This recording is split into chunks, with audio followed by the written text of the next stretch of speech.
So I have a visual aid today, which is different for me, but I do have to situate myself. About a month and a half ago, maybe.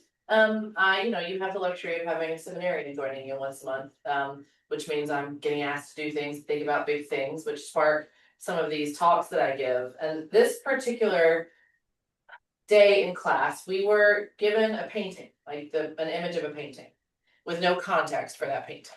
And we were asked to then take 20 minutes and write a story based off of what we saw in that painting. So I'm going to start my talk by actually reading you the story that I wrote, which I worked on after the fact, which you hear took more than 30 minutes, but 20 minutes in class. But that's where it started.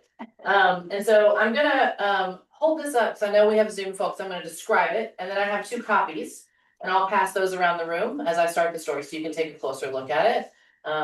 You'll just learn more about what happened after we were asked to write the story. But the painting, for those who a description would be helpful, shows a group of 5 people at the bottom of the painting. And you could, some have their eyes closed, those whose eyes are open are looking up. And they're in what looks to be the dark, surrounded by some olive trees. Above them is what looks to be a city, which I've intuited as an ancient city, with a lot of green plants and a bright sun over their heads. So we've got a group of people in the bottom in the dark, and then kind of a vibrant, luscious, greenery looking city above them.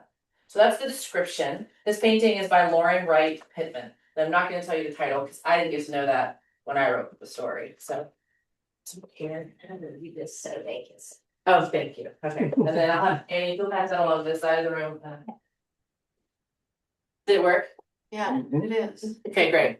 I had to purchase a license for this, which is why I didn't send you a slide or anything. So my professor was like, if you use this, you have to also buy it. I was like, fine. It was nice.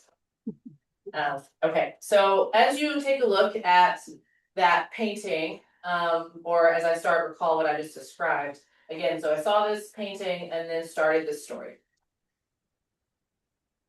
They came down into the dark, carrying only what they could hold. A child's hand, a clay pot, the memory of a doorway they would never see again. War had driven them there. Persecution had narrowed every road until the only road left was down. They found the cave by accident or by mercy. It's hard to say which, and perhaps it doesn't matter. What matters is that they went in together. The first days were the hardest. The dark pressed against them. People argued over water, over space, over the right way to grieve what they had all lost. Old wounds surfaced in tight quarters. They found that some were hoarding food, someone kept a fire burning too long and used up the air they all needed. There were nights when it seemed the community would fracture before it had truly formed. That they had escaped one kind of destruction only to find another waiting for them in the dark. But they kept talking, and they kept returning to each other.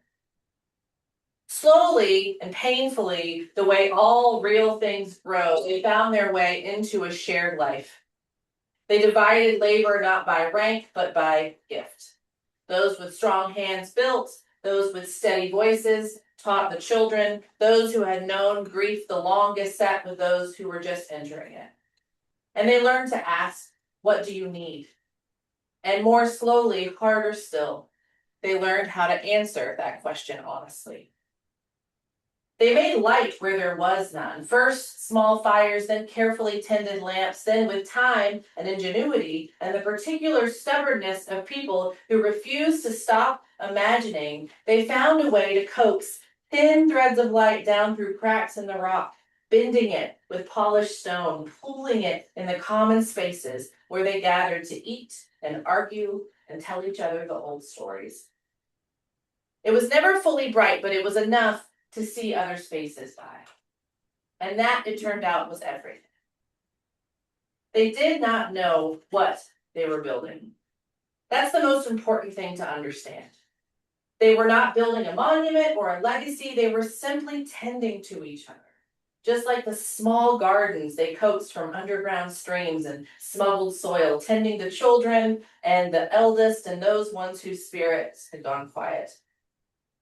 They tended the way seeds tend toward light without knowing what light is, instinctively together. And above them, unbeknownst to anyone below, something magical was happening.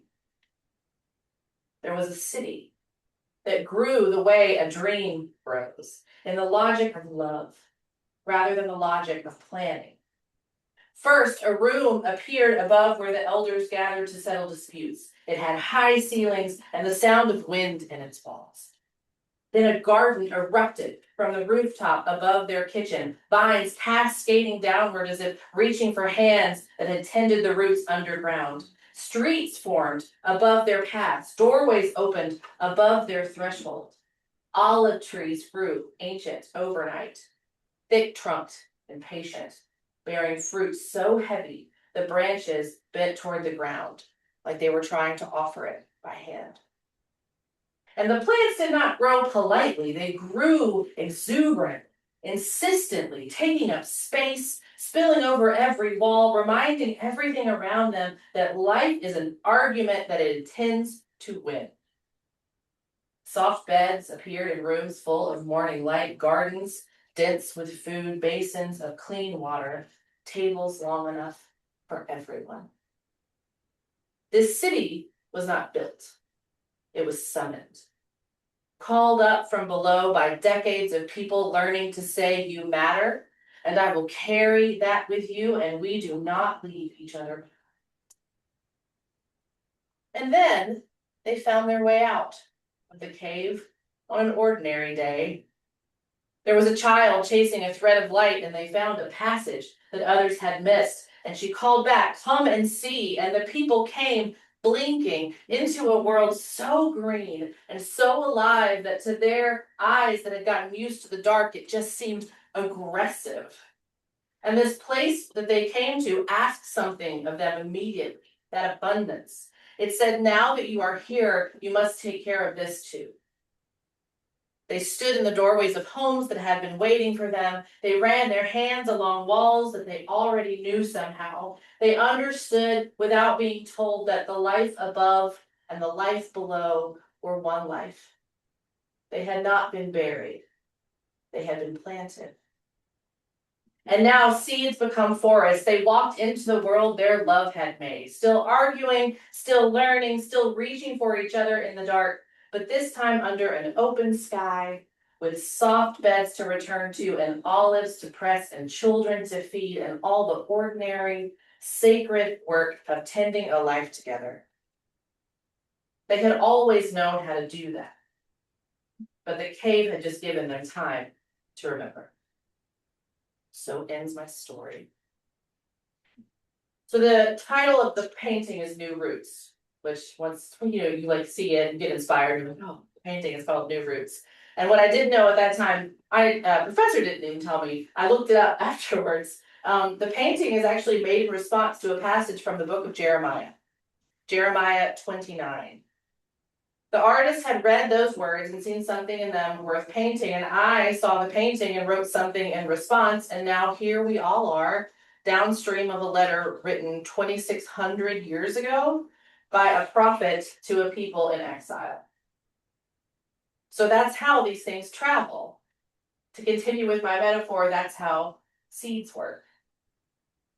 The letter by Jeremiah was written to a people who had been dragged out of their homes and dumped in a foreign city in Babylon. Everything they knew was gone, their community, their temple, their whole sense of where they belonged in the world. And Babylon wasn't just a foreign city, it was the superpower of its moment. It had the biggest army, the most efficient bureaucracy. We can imagine it had the most sophisticated apparatus for convincing people that resistance was futile. I do know that's a Star Trek reference, and assimilation is inevitable. Can't help it. Just slips. Babylon, I also imagine, was very good at making people feel small. Very good at making people forget who they were. That was the point. You don't have to destroy a people that you colonized if you can get them to stop believing in themselves. And the voices, a lot of them around this exiled community, the comforting voices, the popular voices, were saying, hold on, don't settle, this is temporary, you'll be home soon. But Jeremiah said something harder. He said, build houses, plant gardens, have children, put down roots. And here's the part I can imagine would have been hardest for a lot of those folks, which is pray for the city that conquered you. Invest in its well-being because your flourishing and theirs are bound up together, whether you like it or not. Jeremiah wasn't telling them to make peace with injustice. He was telling them that the most powerful thing they could do, the thing that would actually sustain them, actually preserve who they were, was to build a life together, right there, in the hard place, not later, but now. Babylon wanted them to do one of two things: assimilate or despair, blend in and disappear, or fall apart and become irrelevant. Jeremiah was pointing to a third option: build something so genuine, so rooted, so actually alive, a community where people really took care of each other, that neither assimilation nor despair could get a foothold. You don't have to defeat the thing that's trying to diminish you. You just have to become so fully, stubbornly alive that that diminishment loses its power over you. Now, you've probably heard the verse that comes a few chapters after that letter. For I know the plans I have for you, the plans to prosper you. I imagine it's on coffee mugs and bumper stickers, and it gets used a lot to promise individuals that God has a personal success plan waiting for them. But that's not what it's saying. Jeremiah wrote that to a traumatized community in exile. It wasn't a promise of personal prosperity, it was an instruction to build a common life. The prosperity he was talking about was everyone having enough, and that's a very different thing. So this is not only an ancient story. This season of spring has me also remembering a Unitarian minister many of you may have heard of named Norbert Chopek. Pronounced Chopek, it's C-A-P-E-K, pronounced Chopek, so my own note that I just read aloud. He was born in Bohemia in 1870, and he, I believe, was Baptist originally, but eventually found his way to Unitarianism. And in 1921, he returned to his newly independent home of Czechoslovakia with one intention, which was to build a church. He started a congregation in Prague, and within 20 years, it had grown to over 3,000 members, the largest Unitarian congregation in the world. I imagine he built it the way the people in our story built their underground city, not with power, but by tending and care. He created institutions for education, there were counseling programs, he wrote hymns, and in 1923, feeling that his congregation needed something to tie them together across their many differences, because his church, like this one, held a lot of people who believed some pretty different things. He invented flower communion. I know you celebrated that, I believe, earlier this month, since I last saw you. In flower communion, if you haven't experienced one, everyone brings a flower. Every flower goes into a common vase, and every person typically leaves with someone else's. Nobody's flower is worth more than anybody else's. It's a ritual of equality, built out of something anyone can find growing on the side of the road. Now, when the German occupation of Czechoslovakia began in World War II, the American Unitarian Association offered Chopek a way out, a position in the United States, safety, a future, and he said no. He said it was his duty to stay with his people. He kept preaching, he kept building. Under Gestapo surveillance, I can imagine he was more careful in his sermons, maybe more subtle, but he didn't stop. And in 1941, he and his daughter were arrested for the crime of listening to foreign radio broadcasts.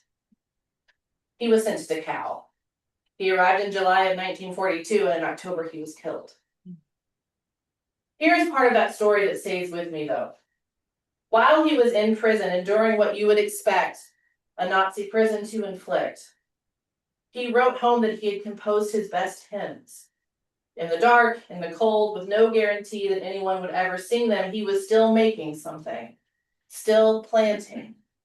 And his wife, Maya, who had left for the United States just before the occupation to raise funds for refugee relief, carried flower communion with her when she went. She brought it to a congregation in Massachusetts in 1940, and it took roots there. It spread. And as you know, it is still practiced in UU congregations today. He was killed. The seed survived. So what does any of this have to do with any of us right now in this room, in this space together? Well, first of all, I think we all know what the cave feels like. A lot of us arrived here in this church, in this particular community, in this faith, because something drove us here. Maybe it was disillusionment, maybe it was a loss, maybe it was looking around the world and needing to find people who weren't going to pretend that everything was fine. And we came in, just like our story, carrying what we could hold. And also, like the people in the story, we have to figure out how to be together, which is not always easy. Community is not easy. Anyone who tells you otherwise is indeed selling something, as my father would say. There is friction here. I'm sure, I haven't seen it, but I'm sure there are people in this room who have argued, who have disappointed each other, who have gone quiet perhaps when they should have spoken. That's not a failure of community, it just is what community is. The ongoing work of returning to each other. Jeremiah knew this. He wasn't describing a utopia, he was describing a discipline. Build, plant, tend, show up, do it again tomorrow. And the temptation right now, and I think a lot of us feel it, even if just in short bursts, the temptation is to wait and to treat this moment like something to survive until the conditions improve, until the right people are empowered, until the tide turns, to put the real building on hold. But Jeremiah said, don't wait. The building is not the consolation prize while you wait for the real thing. The building is the real thing. And I think building looks like showing up to the thing you said you'd show up to, like the congregational meeting. I mean that seriously. It looks like having the hard conversation instead of going quiet. It looks like staying in the room, staying in relationships, staying in community, just like we talked about last time I was here if you joined me, about staying in your community even when it disappoints you, because it will. Because the people underground didn't build something beautiful only by showing up on the good days. They built it by returning to each other even on the hard ones. So there is a question that I'd like to ask you to carry with you into your week. And that question is, what are you planting right now? Not planning to plant, not waiting until things settle down, but right now, this week, in your actual life, what are you putting into the ground? For a community of doers, I think that question can sometimes be bothersome because we would like to see results sooner rather than later. We want to know our work is making a difference. We are not naturally patient people. We show up because we believe showing up matters and we want to see evidence of that. But back to my story, the people didn't see what they were building. They couldn't. It was happening above them, out of sight, in a direction they couldn't look. But they just kept tending, they just kept doing the next right thing with the people in front of them in the dark with no feedback, no measurement, no confirmation that any of it was working. Chopek didn't know his flower ritual would outlive him and cross an ocean. He just made it because his people needed something beautiful to share. He didn't know his life would matter in the way it did. He didn't know his hymns would matter. He wrote them anyway because that was the next thing he could do. And I think that's the harder ask, not the dramatic moment of resistance, though those do matter too, but these ordinary moments, the showing up when you're tired. Jeremiah told the exiles to plant a garden their grandchildren would harvest. He was asking them to do work they would never see completed, to trust that the tending itself was enough. And yet, the world is not making this easy. There are wars that grind on with no end in sight. There are people driven from their homes, their countries, their sense of safety. There are leaders holding enormous power right now who are actively working to dismantle the things we believe in. The dignity of every person, the rights of the vulnerable, the idea that we are responsible for each other. And these are not abstract threats, they land on real people. They land on people in this room. It would indeed be reasonable to despair. It would be understandable to go quiet, to hunker down, to wait for a better moment.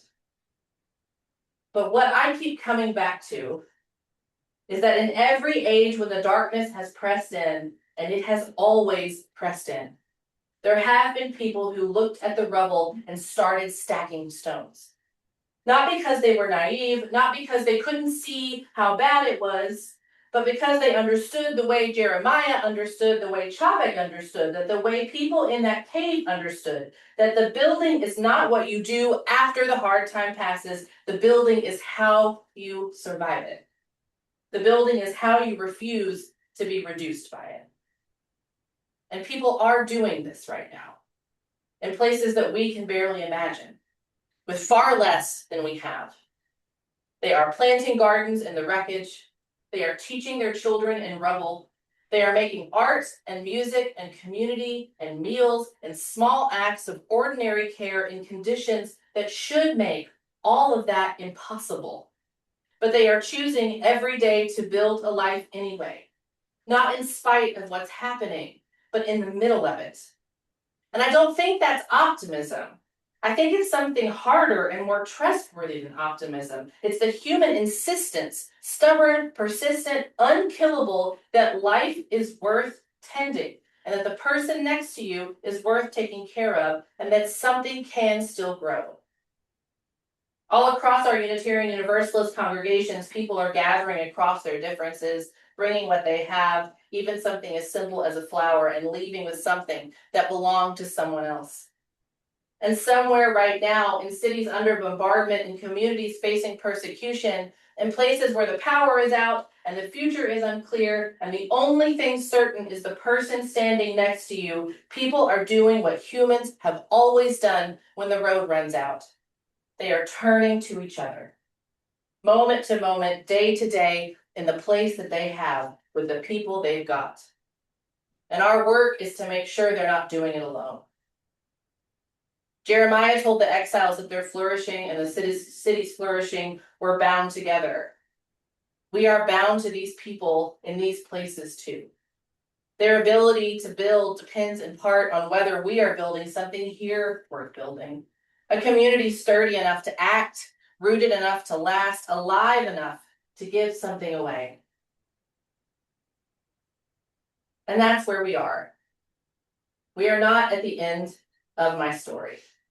We are not at the moment of emergence, blinking into the light.